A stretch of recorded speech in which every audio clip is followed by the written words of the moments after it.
Where we stand in relation to the world and its resources is a constant issue in this world of global capitalism. No doubt this issue will only get more complex if we get to space colonization without changing our economic system. But maybe we could hope to instead fix the mistakes of the past, both our own and other civilizations, when we eventually reach space properly. Some time ago now, Dan Olson, aka Folding Ideas, made a video on how games such as Minecraft, survival crafting and supply line management games, recreate conditions of colonialism. His main example is the case of him shipping villagers from their homes to his own artificial village in Minecraft. In his mind, this recreates conditions similar to that of the transatlantic slave trade of the 18th century. This video is not intended to dispute his claims. I fully agree that these are legitimate concerns within game development. His video was a great inspiration to my thinking, in fact. To that end, I want to highlight one of my favourite games, one that I argue takes the key elements of the survival crafting genre and twists that into an anti-colonial masterpiece. There is much to love about this game, and I don't want to suggest that this is the only valid reading of it. It is simply what I think of the game. Perhaps through examining games that kick this colonialist trend, we can consider ways to avoid it in the future. Subnautica, developed by Unknown Worlds Entertainment and fully released in January 2018, is the underwater take on survival crafting. The player must survive and eventually escape the bizarre, terrifying, and beautiful underwater environment they are plunged into. Unlike, say, Minecraft, there is a story to the game, with a conclusive ending to the tale. The game combines its gameplay mechanics with a plot to advocate against colonialism in a brilliant example of ludonarrative synchrony. I'll explain my terms now. Colonialism can be a complex idea with many different aspects. Here I'm defining it as one group coming into inhabited land and taking resources from the native inhabitants and disrupting the pre-existing environment. It's a purely material understanding. We're not going to get into ideas around cultural colonialism here, as it is not desperately relevant to the game itself. Ludonarrative is the fun stuff. H-Bomber has a great video discussing ludonarrative in the game Darkest Dungeon, in which he views it as where the gameplay is the story. I'm using ludonarrative synchrony a little differently here, in contrast to ludonarrative dissonance. An example of the latter, of dissonance, would be Overwatch. You can play as a peaceful robot monk and attempt to set off an EMP to kill robots. The gameplay and the story don't really match up. I'm arguing here that Subnautica does the inverse. The mechanics of the game push you towards engaging with the game's anti-colonialist themes and story. Here I'm going to discuss the gameplay mechanics, the theming of the game's story, and how these two interact, and then end off by discussing ideas of ecology and preservation in reference to Jack Saint's work.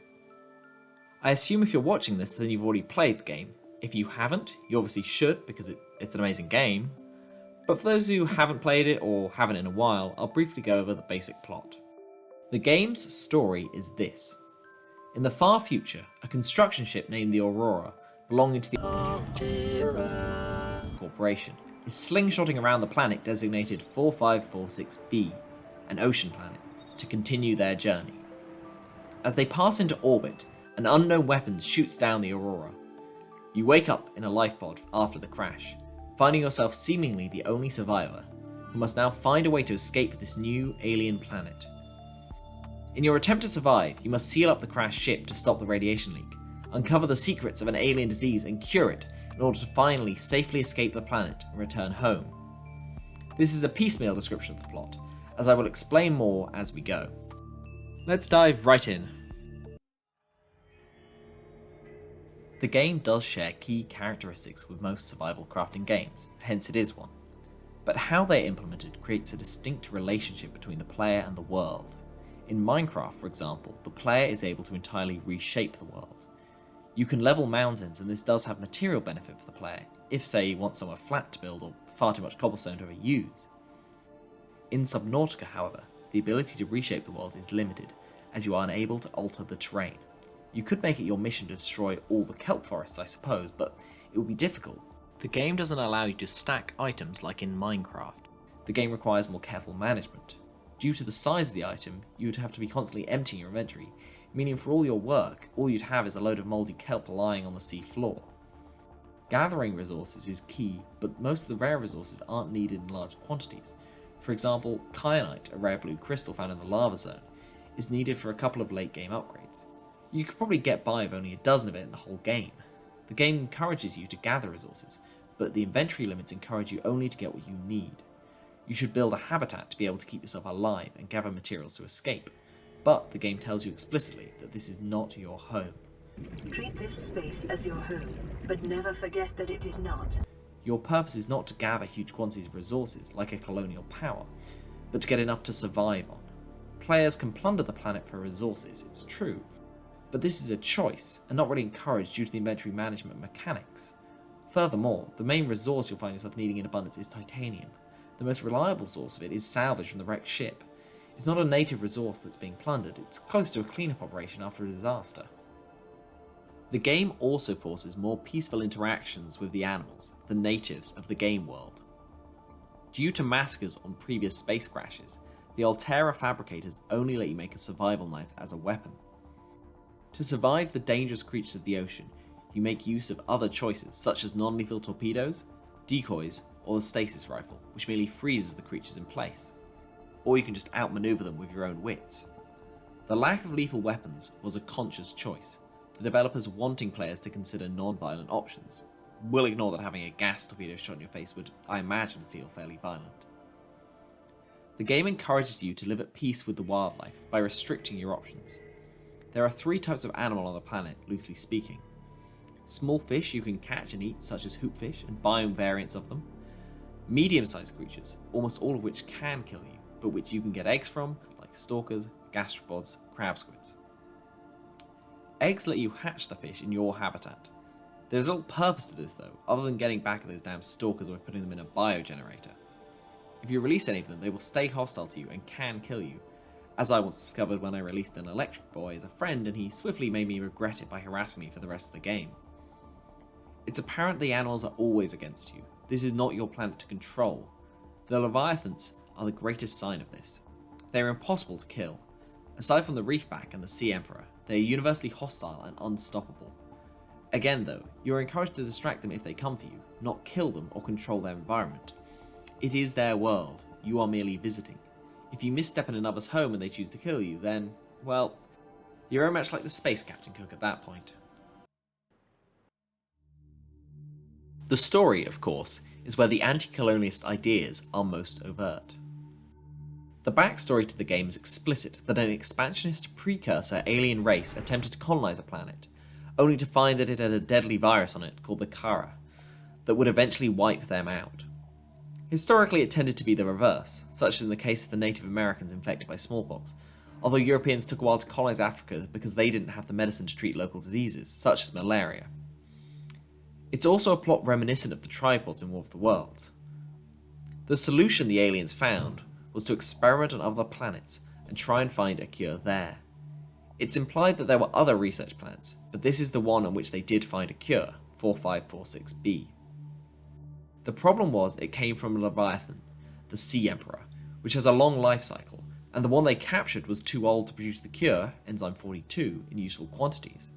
So they, unlike the player, built and shaped massive parts of the planet to contain and study these creatures. They experiment on the eggs of the Emperor and it yielded nothing. The native Leviathans attack the research station when they operate on their children, which release the car into the planet. The precursors quarantined the planet, the protocol which leads to the Aurora's crash.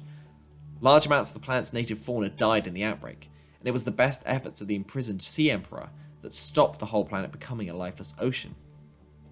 Instead, there was merely massive ecological collapse. Imprisonment and torture did nothing to stop the deadly disease, and in the end the precursors died out as well. As tragic as the death of a civilization is, we have difficulty caring about them because of what we as the player learn that they had done to this planet. The Sea Emperor Leviathan that the precursors spent so long studying is sentient and intelligent. She is capable of beautiful poetry even. What is a wave without the ocean? A beginning without an end. They are different, but they go together. Now you go among the stars, and I fall among the sand. We are different, but we go together. She is able to communicate, reaching out to you telepathically. This great and powerful civilization of the precursors, in all its might, was unable to hear her. It is not clear why. She seems to suggest that they didn't want to listen, too convinced they knew what they were doing. They played alone. They bored me. Now they're gone. And instead, we have you. We are curious whether you swim with the current or fight against it, as they did. She would have happily helped them with the cure, and she does her best to save the planet. But they believed that instead they could force the cure out of her. This is what the others could not force from me. To you, I give the secret willingly. Much like real-life colonialists, precursors believed that with their superior technology, they could exploit the resources of the planet to their own ends. They thought the cure, which would come from the children of the Sea Emperor, could be forced out by artificially hatching them. This was not the case. The Emperor needs to travel to hatch them. She knows what her children need. This feels particularly pertinent in the wake of the Australian bushfires. If the Australian Aboriginal peoples had been listened to, the bush would have been maintained and the disaster averted. Like in reality, the colonial powers ignored the intelligent natives and damaged the natural balance of the planet to their own ultimate destruction. Even with your help, the destruction cannot be entirely undone. The Emperor cannot leave the habitat they trapped her in. The only portal out is too small. With the player's help, she can see her children safely into the wider world, but she is relegated to sit in the habitat until she dies. After her children are free, she no longer speaks or swims. She simply sits mournfully.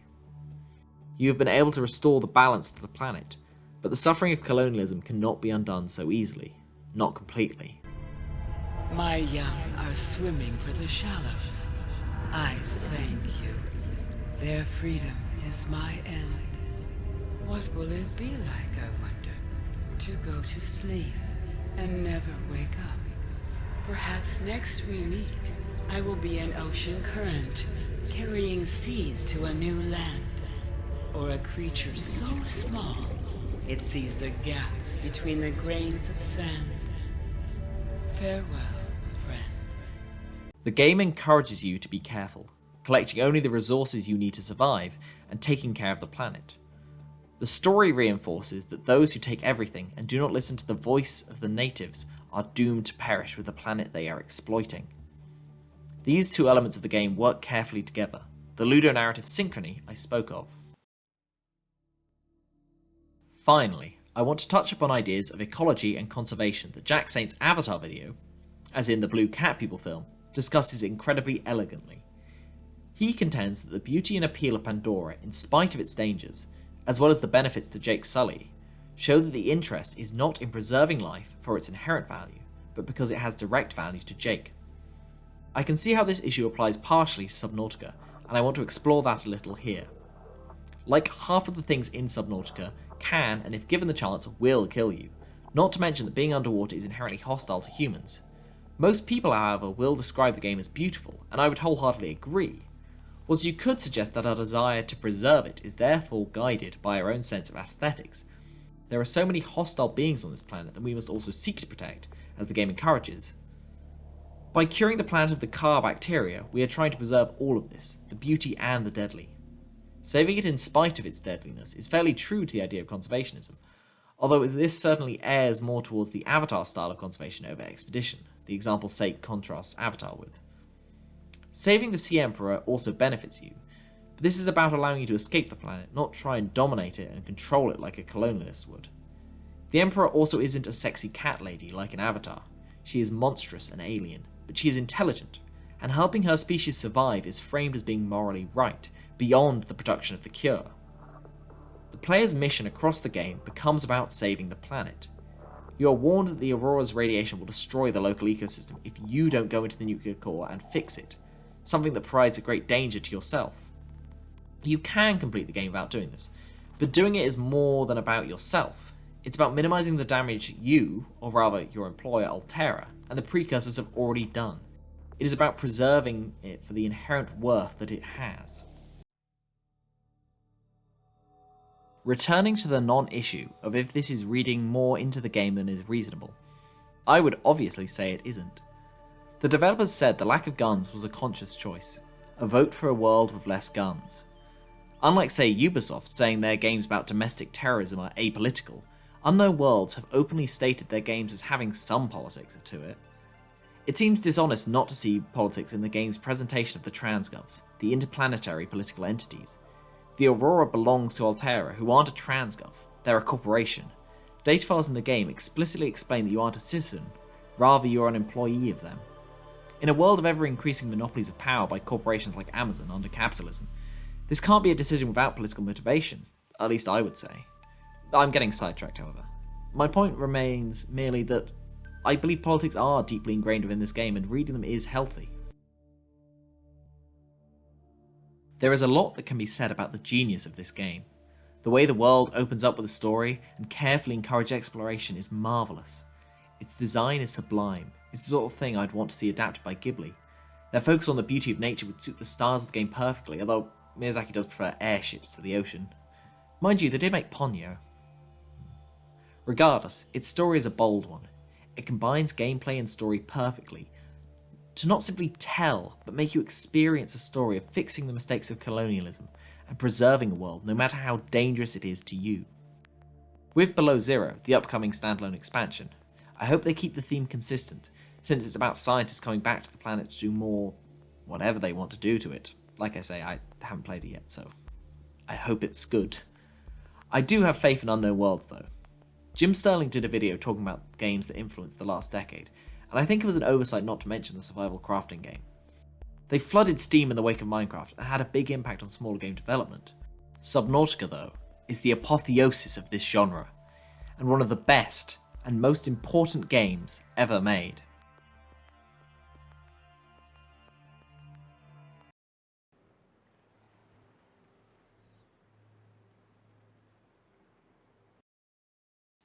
Thank you so much to anyone who watched all the way through this this video.